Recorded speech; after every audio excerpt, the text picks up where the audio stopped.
retrouver pour ce 4e numéro What the Tech. Alors, un rendez-vous que nous avons décidé de consacrer aux assistants intelligents. D'après Consumer Technology Association, il devrait s'en écouler 43,6 millions d'unités rien qu'aux États-Unis. Ils sont fascinants, mais sont-ils dangereux? Est-ce qu'ils peuvent être des opportunités pour des secteurs tels que la banque ou encore l'assurance? Eh bien, pour nous accompagner sur ce sujet, 4 intervenants. Avec à ma droite, Emmanuel Métivier, directeur du CA Store. Bonjour. Bonjour Linda. Merci pour votre retour, vous êtes un habitué de l'émission. Tout à fait. Philippe Jacquet, étudiant en part-time au MBA MCI. Vous préparez une thèse sur les assistants vocaux. Merci infiniment d'être avec nous. Merci de cette invitation. À votre gauche, Jean-Baptiste Simonet, donc vous travaillez pour les comptoirs, vous êtes directeur innovation. Bonjour Linda. Et juste en face, Damien Berger, donc actionnable, donc Head of Strategy and Innovation. Exactement. Voilà, excusez mon anglais, mais je pense que je m'en suis pas mal sortie. Il n'y a pas de problème. Super. Donc, alors, tout au long de l'émission, on va remonter des questions. Ce sont les questions les plus récurrentes qu'il y a eu sur les réseaux sociaux, qu'on posera effectivement à nos invités. Mais avant toute chose, est-ce que vous-même, vous êtes équipé de ces gadgets intelligents chez vous? Alors oui, pour ma part. Oui, récemment. Depuis un petit moment avec ma montre. Moi, je pilote ma domotique avec une petite Google. Super, donc 4 invités high-tech, on vous a bien choisi. Alors, on va commencer par vous, Emmanuel Métivier. C'est vrai que c'est un sujet qui fascine. Techniquement parlant, on peut parler vraiment de prouesse technologique. Comment ça fonctionne concrètement et est-ce que finalement, à terme, ça pourrait remplacer les moteurs de recherche? Alors, il y a une double fascination. J'ai une fascination politique, un petit peu historique. On peut revenir tout au début, dans les prémices, à l'année 1950. On a Turing, Alan Turing, qui définit le test de Turing, qui permet de voir si une intelligence artificielle est au niveau de l'homme. Il le fait comment? Justement à travers la possibilité d'interagir avec un robot. Et cette interaction doit être tellement transparente que le spectateur ne doit pas se rendre compte qu'il y a un robot derrière. Donc ça définit quel est le stade où on peut commencer à parler d'intelligence artificielle. On est en 1950. 55, Solzhenitsyn, ce merveilleux écrivain, qui fait de ses assistants, de cette reconnaissance vocale, le premier outil de surveillance massif, qui est l'arme en fait des dictatures, de Staline en époque, qui est dénoncée. Et puis derrière, on a toutes les prémices de l'IA. En 56, on a le Dartmouth Project, où on commence à voir qu'une IA au sens technologique, doit être dotée d'une compréhension vocale et d'une expression vocale. Donc ça, c'est vraiment le début. Donc on voit qu'au début, il y a vraiment quelques peurs, c'est pour ça que ça fascine. Après, techniquement, c'est assez simple. Les premiers assistants, alors les assistants, c'est pas forcément vocaux, hein, même si après, derrière, on va peut-être se concentrer sur les assistants vocaux. Premiers assistants, on en parlait la dernière fois, c'est Elisa en 1956, premier chatbot qui faisait... alors c'est de la psychologie rogérienne, c'est ça Jean-Baptiste? Tu nous expliqueras ce que c'est, mais en fait on se dit qu'on arrive à essayer d'humaniser un petit peu les interactions homme-machine. Alors comment ça marche techniquement? En fait c'est un mélange de plusieurs sciences. On a à la fois de la linguistique, de la théorie de l'information, du traitement du signal, hein, parce qu'il il va falloir qu'on reconnaisse ces signaux, du réseau de neurones, donc on va parler aussi peut-être un petit peu après de l'intelligence artificielle. Alors tout commence par un vrai traitement acoustique. On va prendre la voix, qui est un signal analogique, on va la découper en petits morceaux, on va la séquencer, on va en tirer des vecteurs, et ces vecteurs, ça forme des formes. Et on va essayer de comparer ces formes vocales par rapport à des formes qu'on a dans des bases de données, Big Data ou autres, en tout cas des bases qui vont nous permettre de reconnaître ces formes. Donc là déjà on va reconnaître un mot, mais ce mot, il va falloir qu'on en comprenne le sens. Donc là on a un ensemble de technologies, on appelle ça des lématisations, qui vont permettre de reconnaître que tu vois, par exemple, typiquement entre us et avoir, c'est le même verbe quelque part, mais il faut le comprendre. Donc on a ces traitements, puis après derrière, une fois qu'on a reconnu le mot, on va reconnaître le sens de la phrase, l'analyse sémantique. On va faire appel derrière à des back-office qui vont permettre de faire du traitement. Alors moi je travaille dans une banque, donc on va aller regarder, des informations bancaires, et on va restituer le signal par le chemin opposé. La réponse va être restituée vocalement par le même signal dans l'autre sens, on va dire, quelque part. Donc finalement, ce que vous êtes en train de dire, c'est que techniquement parlant, c'est pas si nouveau que ça, mais le fait de l'avoir démocratisé au grand public, c'est ça qui est peut-être nouveau. Je pense qu'en fait, techniquement, ça utilise des technos qui, aujourd'hui, commencent à être matures. Traitement du signal, il y a 20 ans, on n'était pas capable d'avoir cette même captation, cette même qualité de captation, d'annulation d'écho, d'annulation de bruit, comme on a aujourd'hui dans cette Google Home ou dans cette Amazon. Aujourd'hui, on l'a, parce qu'on a un traitement du signal performant, parce qu'on a la puissance derrière. Pareil, sur la partie lématisation, on est très en retard en France. En Angleterre, on a des dictionnaires de lématisation, enfin en anglais, je veux dire, on a des dictionnaires de lématisation qui sont beaucoup plus complexes, qui sont en open source, tout le monde peut les utiliser. En France, ça commence à arriver. Sur la partie traitement de l'information en tant que telle, on utilise des outils de machine learning. Hein. En fait, on va faire du pattern recognition, donc on va essayer du pattern matching, on va essayer de reconnaître des formes. Ces formes aujourd'hui, c'est la même chose que quand un véhicule autonome va circuler, va reconnaître des arbres, un piéton. Aujourd'hui, on a de la puissance de calcul qui va nous permettre de traiter en quasi-temps réel cette information. C'est le temps réel qui est important aussi. Je reste avec vous pour une dernière question. Au Credit Store, vous avez créé une application qui ressemble à Google Home pour les consultations bancaires. Est-ce qu'on peut en avoir 2 mots? Oui, alors en fait, ça fait 5 ans qu'on travaille avec notre coopérative de digiculteurs sur comment on va pouvoir transformer la relation à travers le smartphone. Au départ, c'était ça. Hein. Donc, on utilisait un petit peu un Siri-like maison pour éviter que toutes les informations de nos clients ne circulent dans les grands clouds de Google ou d'Amazon. Donc, on a reconstitué en fait toutes ces parties traitement du signal, toutes ces parties reconnaissance vocale sur un petit ordinateur qui est gros comme ça, qui s'appelle un Raspberry Pi, et en fait qui va servir le client de la même manière qu'un Google Home pourra vous répondre, mais en conservant les données dans nos data centers bien protégés. Donc aujourd'hui, c'est quelque chose sur lequel on y travaille depuis 5 ans, et aujourd'hui, c'est vrai que ça commence à devenir mature. Mais tout juste, hein, ça commence vraiment à devenir mature maintenant. Alors, je vais peut-être déjà remonter une première question des internautes qui a été régulièrement posée. Peut-être autour de la table, vous avez la réponse. Parmi les nombreuses perspectives, il y a forcément celle du service client omnicanal. Hein, c'est une grande attente. Dans le concret, comment on peut le matérialiser? Qui veut répondre? Alors là-dessus, moi, je peux peut-être déjà donner quelques éléments de réponse. Quand on parle service client, on pense d'abord temps de réponse, délai d'attente. Hein. Il faut savoir qu'au-delà de 30 secondes, déjà, le client n'est pas satisfait et le NPS chute. Donc aujourd'hui, évidemment, ça explique le succès des chatbots qui permettent d'avoir un accès immédiat à l'information en 24/7, qui ont une scalabilité, c'est-à-dire qu'on peut adresser tout un parc, on va dire, de clientèle avec des coûts qui sont revus fortement à la baisse et qui favorisent le self-care, hein, c'est-à-dire qu'on va poser des questions sur des FAQ. Dans le secteur bancaire, ça va être principalement les garanties offertes par les cartes bancaires, ce genre de choses. Donc aujourd'hui, le service client passe souvent par les chatbots. Néanmoins, le chatbot a aussi cette difficulté, on en parlera peut-être tout à l'heure sur l'intelligence, on va dire, conversationnelle. Il est souvent limité au niveau 1 de support, hein, c'est-à-dire que passer certaines questions basiques, le service client, l'agent humain est absolument nécessaire, que la question soit complexe ou d'ailleurs que le chatbot ne sache pas répondre. Hein, dans les 2 cas, le conseiller reste l'interlocuteur privilégié. Effectivement, il y a le souci de la compréhension des éléments informatiques versus l'humain. Et puis, quand on parle d'omnicanalité, il y a cette notion que quels que soient les canaux de communication qu'utilise l'utilisateur, quand il change de canal tout en conservant l'historique, il faut qu'en face, l'entreprise qui propose le service puisse également récupérer cet historique-là. Alors aujourd'hui, la grosse différence entre les parcours actuels que vivent les utilisateurs et la promesse d'omnicanalité, c'est qu'à chaque fois que l'utilisateur change de canal, il est obligé de réexpliquer quelque part son historique avec la société ou l'entreprise. Or, la promesse d'omnicanalité, et Philippe, si je me trompe, c'est d'abord, effectivement et avant tout, d'avoir une fluidité totale, quels que soient les canaux de communication, sans qu'il y ait d'interruption dans l'histoire que crée l'utilisateur avec le produit et le service. Par rapport à l'omnicanalité, je voulais développer un petit peu, effectivement. C'est ce que vous évoquiez, c'est la reprise du contexte, en fait. Hein. Aujourd'hui, ce qui manque dans les assistants vocaux, c'est la reprise du contexte. C'est également le problème dans les chatbots, c'est-à-dire qu'on fait des co-références, on parle d'un lieu et puis on dit là-bas, et la machine ne sait pas que là-bas, ça fait référence à ce lieu. Donc, c'est ça qui, aujourd'hui, est vraiment problématique. C'est clair que demain, quand on aura dépassé, on va dire, les balbutiements que sont aujourd'hui les assistants, on aura vraiment une omnicanalité. On parlait tout à l'heure des SVI. L'omnicanalité, c'est vraiment sur tout le parcours client. Donc, par exemple, l'entrée en relation, qu'elle se fasse par téléphone, qui reste le canal numéro 1 dans la banque. Il faut quand même savoir que c'est le téléphone, le face-to-face, donc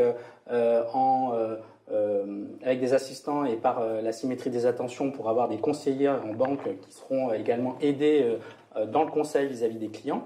Ensuite, on passe à la commande ou à l'achat vocal, qui est encore aujourd'hui très faible, il faut le dire.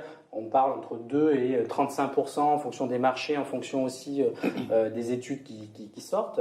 Mais également de tout ce qui va être après la précommande. Et puis on a des besoins qui émergent aussi de tout ce qui est in-store ou drive-to-store. Par exemple, je suis notifié par mon assistant vocal lors d'une interaction que ma carte bancaire est arrivée, que mon chéquier est disponible à mon agence, que si par exemple je suis dans l'agence, le conseiller patrimonial souhaiterait me rencontrer parce qu'il a un produit à me proposer. Donc on est vraiment dans une omnicanalité qui sera rendue enfin possible, pas encore aujourd'hui bien évidemment, mais qui sera rendue possible avec les progrès de l'IA et de la reprise du contexte. Je pense que pour aller encore plus loin dans ce sens-là, et par rapport à ce que disait Emmanuel, au niveau d'une technologie qui n'est pas forcément très nouvelle, c'est vraiment cet usage-là qui apporte une différence. D'une part, l'usage technologique où enfin on a dépassé le serveur vocal interactif à qui on disait oui et qui disait si vous avez dit non, tapez 2.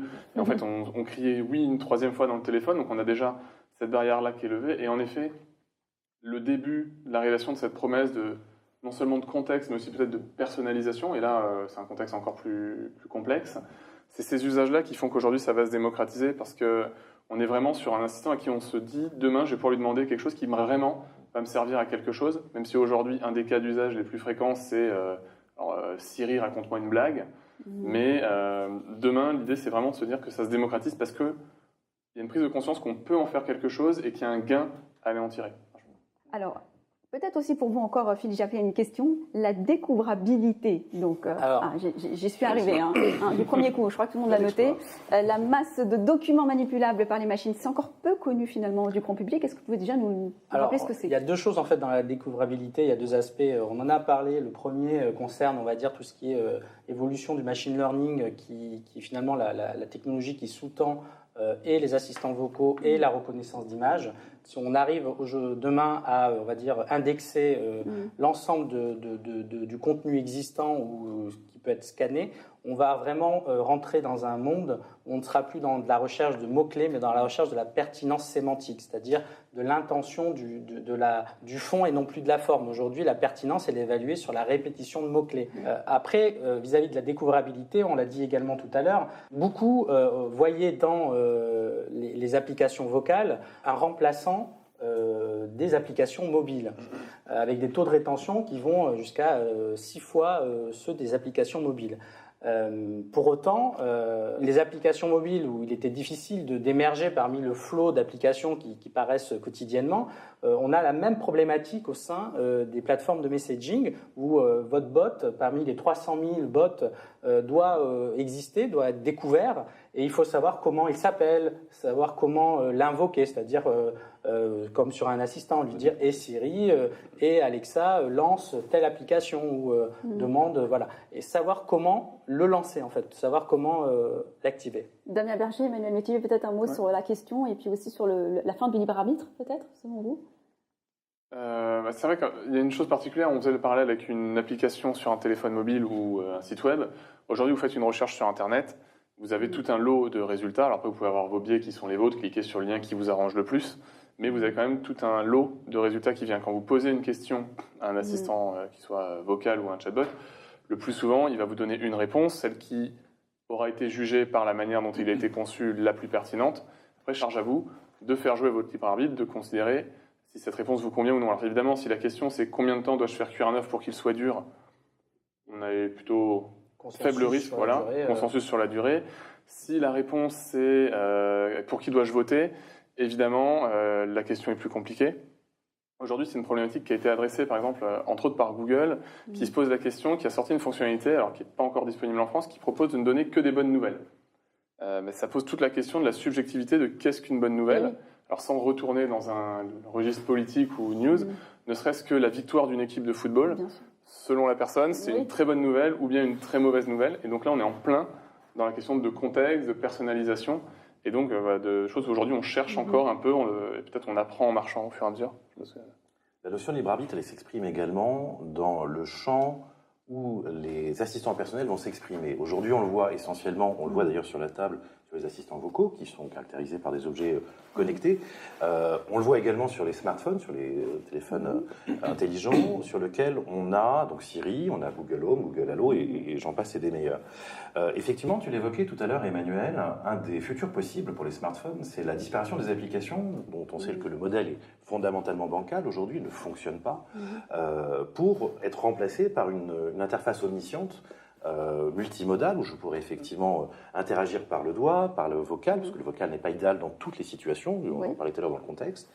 Et ça sous-entend du coup qu'il ne peut y avoir qu'un seul élu par service type. Je vais prendre un exemple, si demain je veux commander une pizza, vous êtes tous arrivés ici autour de la table, si j'utilise une application, j'ai le choix entre toutes les applications que j'ai installées, je peux passer par le resto et d'autres, via un service, un assistant vocal ou autre, via un assistant intelligent, il va, pour me simplifier la vie, parce que je l'aurais souhaité, sélectionner effectivement par défaut un acteur qui sera X ou Y en fonction de paramètres qu'on ne maîtrise d'ailleurs pas encore très bien. C'est toute la question, c'est qui maîtrise ces paramètres et qui décide en fait de m'imposer un acteur parmi un autre, ce qui pose un souci d'ailleurs pour les acteurs bancaires et assurances qui ne possèdent pas de smartphone en propre. Comment demain je risque de me faire désintermédier potentiellement par un assistant personnel? Donc le libre arbitre est à la fois du côté de l'utilisateur, mais également du côté de ceux qui fournissent les produits et les services.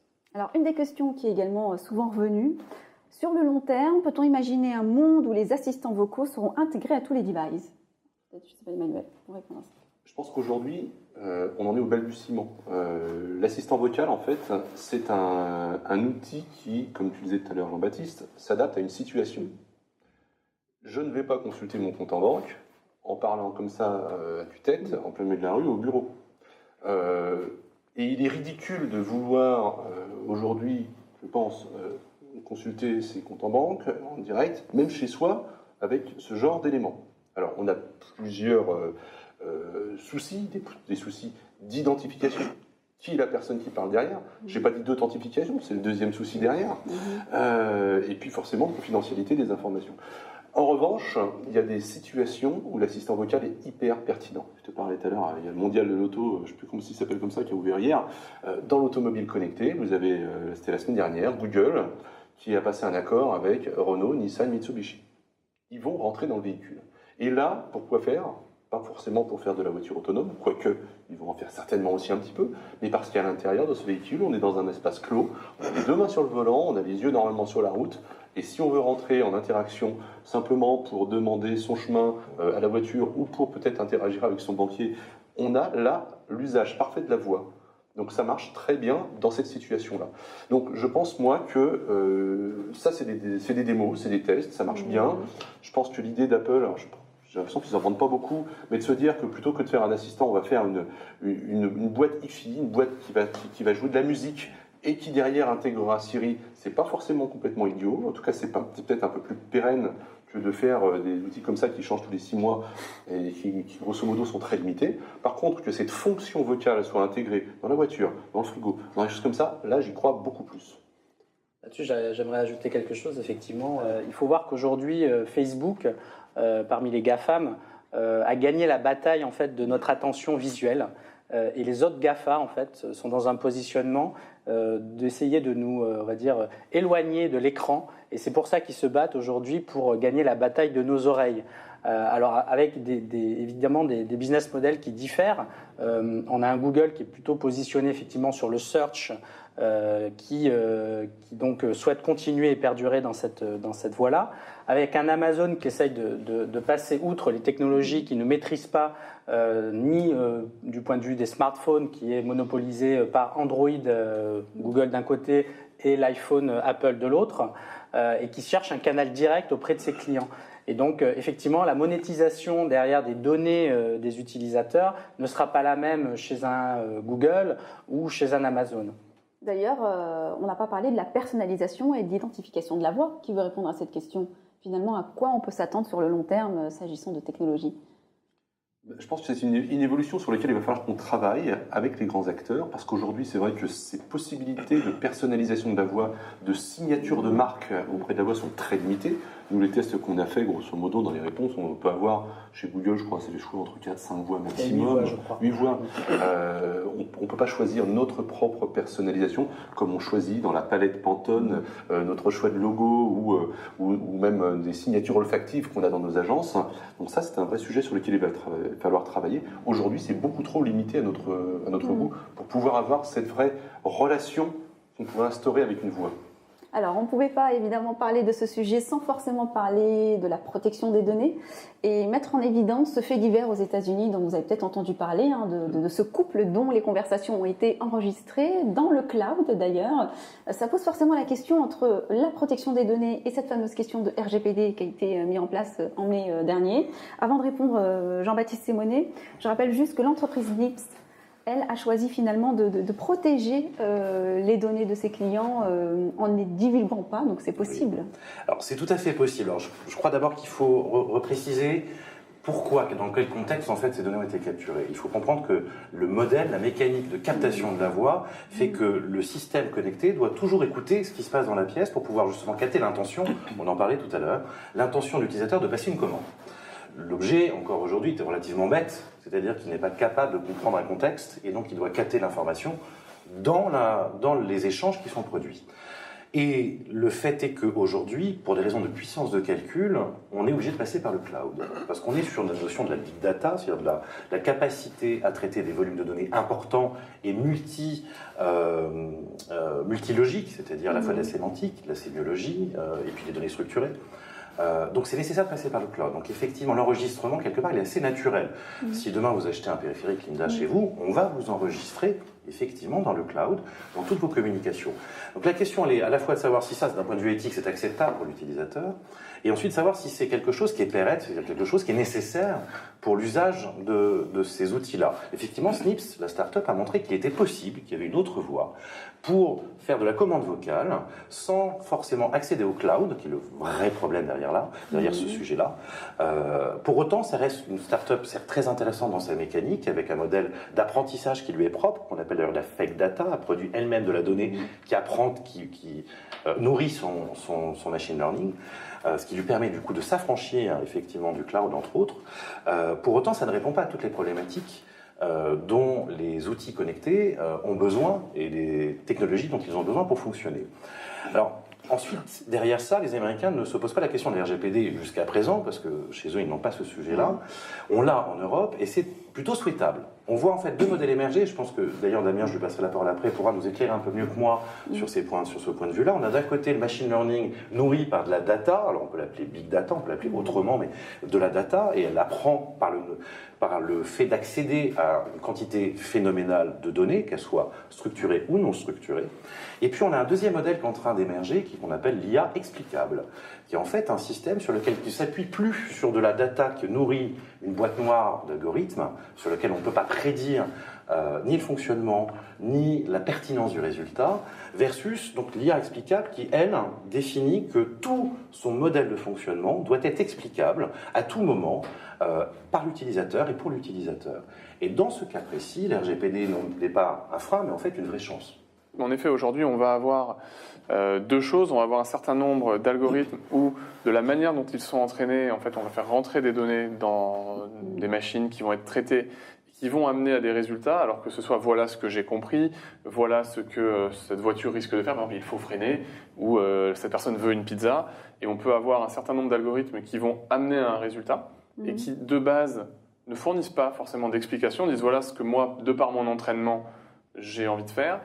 Et derrière ça, il y a aujourd'hui une tendance qui est amenée justement, entre autres, par le législateur, sur le besoin non seulement de pouvoir expliquer, et aussi comment ont été interprétées ces données.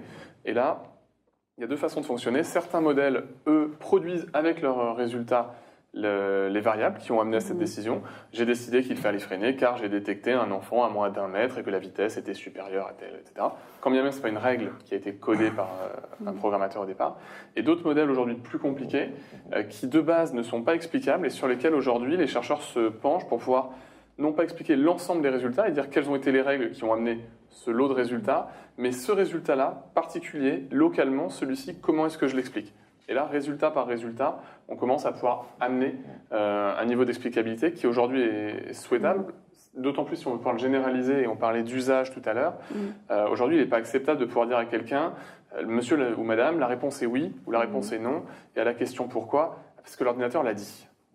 On va quitter les hypothétiques craintes pour aller vers les opportunités. Finalement, les opportunités, je termine avec vous, Damien Berger, l'opportunité pour le secteur de la banque ou de l'assurance, finalement. Est-ce qu'on peut imaginer des banquiers 100% virtuels? C'était un sujet à un moment donné dans l'actualité. Alors, pour moi, si on considère le but de l'assistant intelligent comme étant celui de libérer le vrai conseiller de tâches qui peuvent être automatisables, qui peuvent être à faible valeur ajoutée, celles qui aujourd'hui sont rébarbatives pour lui, oui, on peut imaginer que demain, le conseiller n'aura plus à faire toutes ces tâches qui peuvent être d'une certaine manière automatisées, qui peuvent être reprises par un robot, souvent avec un accès à une donnée plus large, qui va pouvoir faire une recherche documentaire plus rapide, plus large, qui va pouvoir avoir des informations et les traiter plus vite.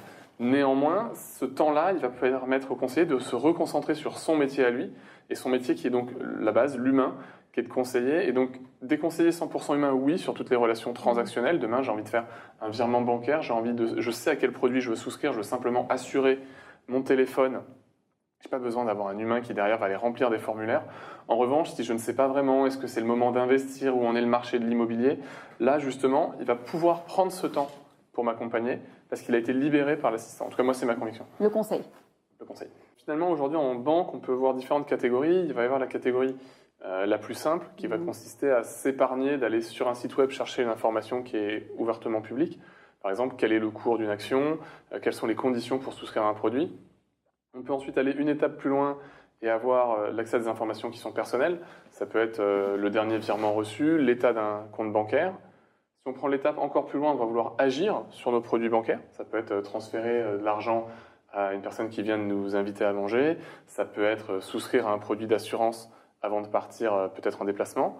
Et on peut imaginer encore un cas un petit peu plus complexe où justement pour ses besoins de sécurité, la banque va utiliser notre voix non seulement pour nous identifier et pour authentifier qu'on est cette personne. Donc aujourd'hui, il y a des tests qui sont en train d'être faits, il y a des accords qui sont donnés par la CNIL pour aller rechercher si vraiment on est capable d'avoir une sécurité à ce niveau-là. La voix comme nouveau mot de passe, c'est aujourd'hui le niveau peut-être le plus complexe pour la banque. Une question internaute, une fois qui est revenue également régulièrement. Dans quel autre cas que le secteur bancaire peut-on faire usage de cette technologie? C'est vrai qu'on parle beaucoup du secteur bancaire, mais il y en a peut-être d'autres. On a parlé de service client en introduction. Est-ce qu'il y a d'autres secteurs pour lesquels vous voyez que c'est une opportunité? C'est parce qu'il y a beaucoup de banquiers autour de la table, peut-être simplement. C'est vrai parce aussi. Au final, les premiers usages ne sont pas du tout des usages bancaires. On voit Amazon avec ses commandes en ligne, donc plutôt dans l'achat d'un retailer.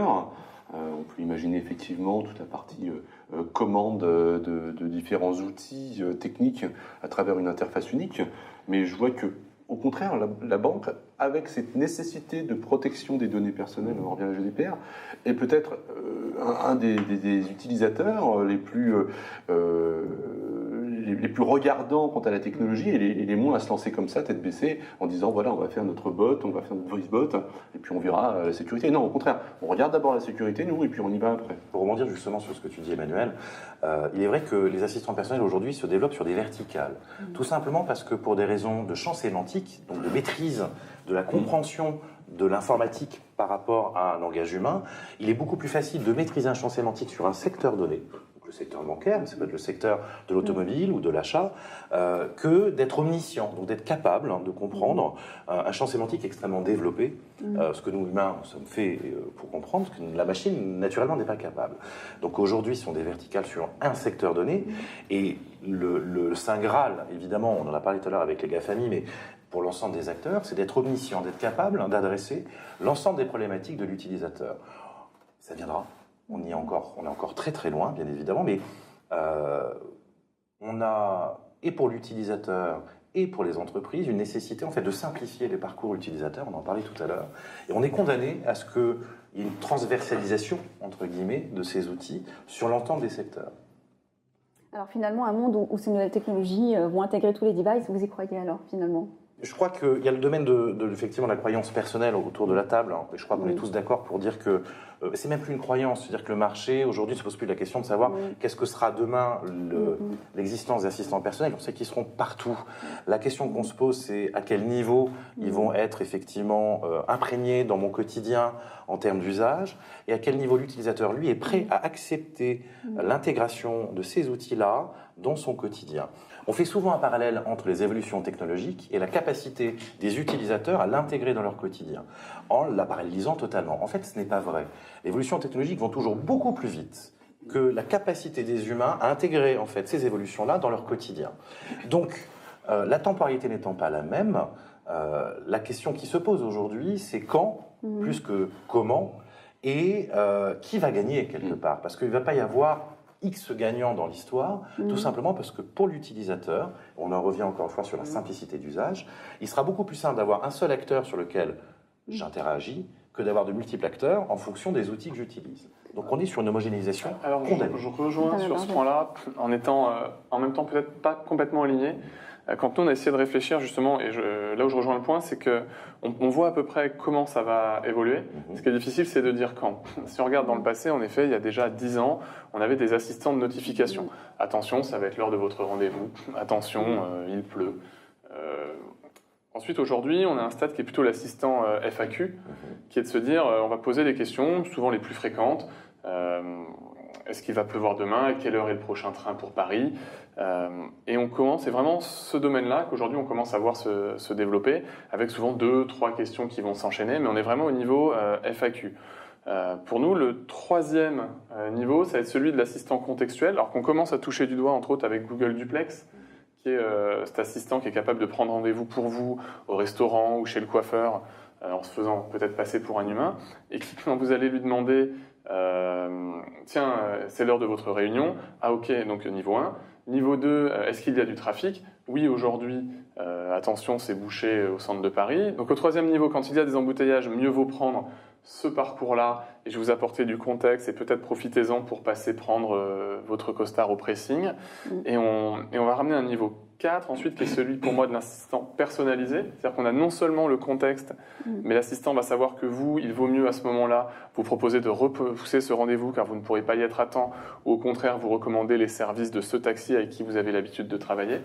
Et là où je diffère un petit peu, c'est que sur un cinquième niveau qui va être des assistants autonomes, qui peut-être entre eux peuvent s'arranger, justement communiquer, pour moi, tout comme aujourd'hui on n'a pas un seul employé pour tout faire dans une entreprise, je pense que derrière, il n'y aura pas un seul acteur et un seul assistant qui sera capable de tout faire. Aujourd'hui, on a besoin de personnel différent, de compétences différentes dans une entreprise.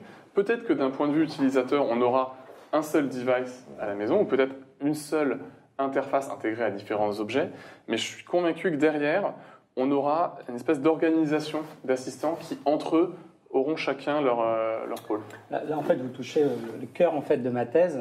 Je pense qu'en fait, effectivement, je vous rejoins sur le fait qu'il n'y aura pas qu'un seul assistant, même si l'assistance sera ubiquitaire, elle sera cross-device, c'est-à-dire qu'il faudra laisser, pour paraphraser ce que m'avait dit Emmanuel, l'utilisateur choisir son interface au moment où il souhaite le faire et en fonction de l'objectif qu'il recherche. Mais je pense qu'effectivement, il y aura une interopérabilité entre les assistants qui auront tous des business models qui seront différents, qui seront sûrement des assistants génériques. On parlait tout à l'heure de Snips qui propose un traitement plus en local, comme de edge computing, qui permettra justement d'adapter certains sujets à des problématiques vraiment verticales, mais également d'adresser des noms propres, par exemple, ne serait-ce que les noms propres que du commun, tout le monde ne sait pas forcément énoncer un nom propre correctement. C'est important quand on fait un virement, de savoir quand même à qui on envoie l'argent. Et je pense que les entreprises, et c'est un peu le résultat de ma thèse, doivent s'associer avec des sociétés innovantes, parce qu'aujourd'hui, quand vous demandez au commun des mortels s'ils souhaitent qu'un GAFA sache tout de ces données, en fait, aujourd'hui, clairement, dès qu'il s'agit de sujets plus ou moins sensibles comme l'argent ou de données très personnelles, elles sont plus en confiance sur des sociétés qui sont spécialisées, qui ont un back record, un historique de confiance. Et donc, je pense que les marques doivent s'orienter sur le conseil, la spécialisation, l'expertise. Et les assistants seront plus, on va dire, génériques concernant les GAFA. Et pour que tout ça soit possible, il y a une voix qui nous murmure les tâches à faire et nous sert de guide. Et il se dit que les voix féminines seraient plus douces et plus appréciées. Alors, est-ce que c'est une légende urbaine, messieurs? Alors c'est une légende urbaine. Les études montrent que effectivement c'est plutôt la voix masculine en fait qui passe le mieux. Mais après il faut mettre ça dans un contexte. D'abord il n'y a pas un utilisateur mais des utilisateurs. On a tous des préférences personnelles et que en fait fondamentalement le choix du type de voix est propre à chacun. Ce qui est important c'est pas tant la tessiture de la voix que la capacité de la voix à s'adapter à la tonalité de la commande qui a été donnée. Je prends un exemple très clair. Si je suis fâché et que je m'exprime auprès d'Alexa ou de Google Home, je m'attends à ce que la réponse de l'outil soit adaptée à mon état mental et émotionnel. Et donc, du coup, il faut que derrière cela, la voix ne soit pas monotone, mais effectivement accède à un échange émotionnel avec moi. Typiquement, je suis en peine, je préfère avoir une voix qui va être plutôt effectivement dans le conseil. Je suis excité, je veux quelqu'un qui soit excité avec moi, et ainsi de suite. Et en fait, les travaux essentiels aujourd'hui pour l'amélioration de l'interactivité et de la connectivité avec l'utilisateur vont pas tant sur le nombre de sélections de voix, choix propre à chacun, mais plutôt effectivement sur l'adaptation de la tonalité et du champ lexical utilisé en fonction de moi et de mon état actuel. Alors, ça pose aussi la question de toutes les possibilités, le champ des possibles en termes de marketing, d'ultra-personnalisation finalement. Je suppose que oui, c'est quelque chose qui sera viable sur le temps. Peut-être que vous avez quelque chose à exposer là-dessus. Juste pour rebondir pour la voix, effectivement, la voix est un vecteur d'émotion. Hein. C'est certainement ce que souhaite l'utilisateur le plus, de pouvoir personnaliser, de pouvoir choisir. Hein. C'est la voix de son assistant. Et en cela, la voix d'Alexa, effectivement, reçoit beaucoup de suffrages. Alors, la voix, au-delà de ça, doit être utilisée pour lever les frictions. C'est surtout ça qu'il faut retenir.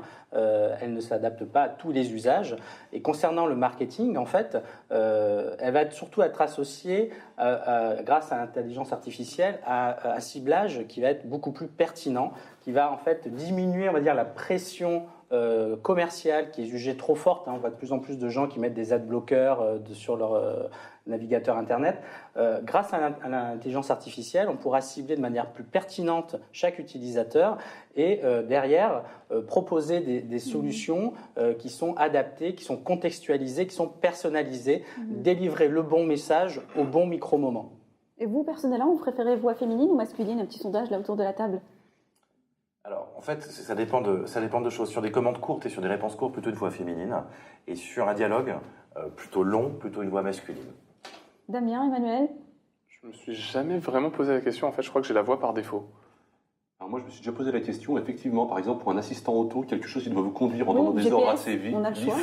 je prends une voix féminine qui passe peut-être mieux à travers tout un ensemble de bruits.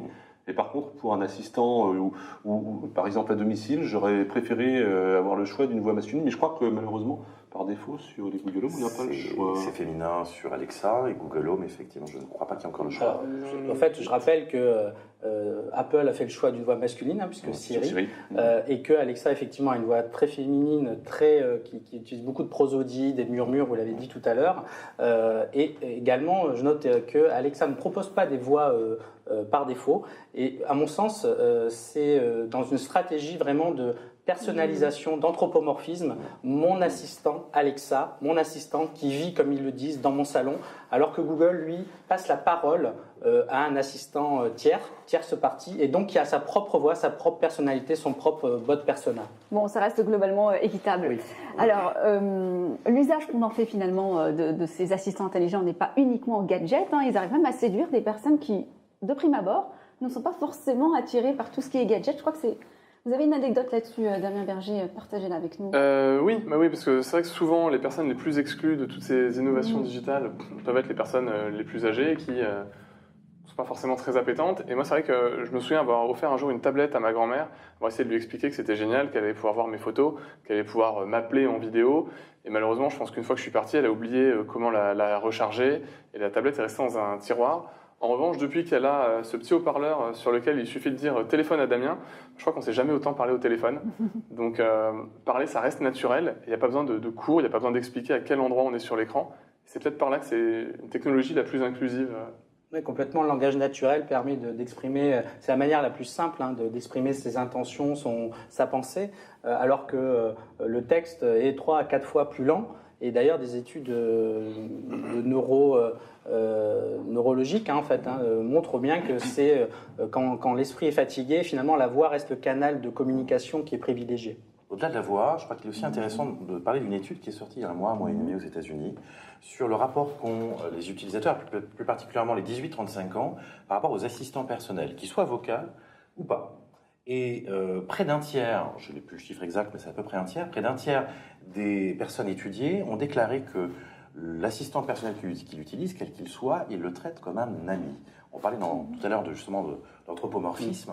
On est dans ce qu'on appelle l'effet ELISA, qui est un effet connu depuis les années 60, où dès qu'il y a une interaction, qu'elle soit avec une machine ou autre, on anthropomorphise cette interaction. Et donc ça veut dire qu'il y a pour la société, le service et le produit qui est présenté, une responsabilité dans le dialogue qui est produit avec l'utilisateur, parce que l'utilisateur va se lier avec cet assistant. D'où la force marketing que ça peut créer derrière. Oui, complètement. On le voit, c'est un des sujets d'ailleurs que j'apporte dans ma thèse. On voit que par exemple les pays asiatiques avec l'animisme ont une relation aux machines qui est complètement différente des pays occidentaux, où il n'y a pas de difficulté à apporter des sentiments ou une attention à des objets, alors ce qui n'est pas du tout notre culture, on va dire. Et on voit effectivement des gens qui envisagent des robots sexuels, enfin toutes sortes de choses. Et je pense qu'on a parlé tout à l'heure d'éthique. Je pense que l'éthique by design devra déterminer une ligne bien à ne pas franchir, comme il y a l'éthique dans la biomédecine, où il faudra effectivement avoir une certaine proximité, une certaine connivence, on va dire, avec la machine, sans entretenir une ambiguïté sentimentale qui ira trop loin et qui sera déceptive, à mon sens. Pour aller plus loin dans ce sens-là, ce qui est intéressant, c'est de voir qu'il y a beaucoup de questions qui se posent aujourd'hui sur l'impact aussi sur les enfants de ce type d'assistant-là. Parce que oui, on peut les considérer comme un ami, mais on peut aussi se rendre compte qu'on a finalement chez soi quelqu'un à qui il suffit de demander quelque chose pour qu'il le fasse. Et aujourd'hui, il y a des parents qui commencent à se poser des questions, de dire, bah voilà, est-ce qu'on n'est pas en train de faire une petite génération de tyrans qui ont un nouvel esclave à la maison ? Et on se rend compte que les plus gros acteurs du marché aujourd'hui mettent en place des fonctionnalités où, par exemple, l'assistant ne va pas répondre si on n'a pas dit « s'il te plaît », ou qui au contraire va féliciter l'enfant d'avoir demandé de manière gentille. Et donc voilà, en termes d'éthique, en termes d'impact plus large sur la société, encore une fois, on est sur des choses qu'on est en train d'inventer et il y a une vraie responsabilité par rapport à la manière dont on va l'aborder. Donc on est à l'aube d'une amitié naissante entre l'homme et la machine. Merci infiniment pour vos interventions respectives et pour vos expertises. Merci à vous d'avoir été avec nous. On se retrouve bientôt, bien sûr, pour un prochain numéro What Tech.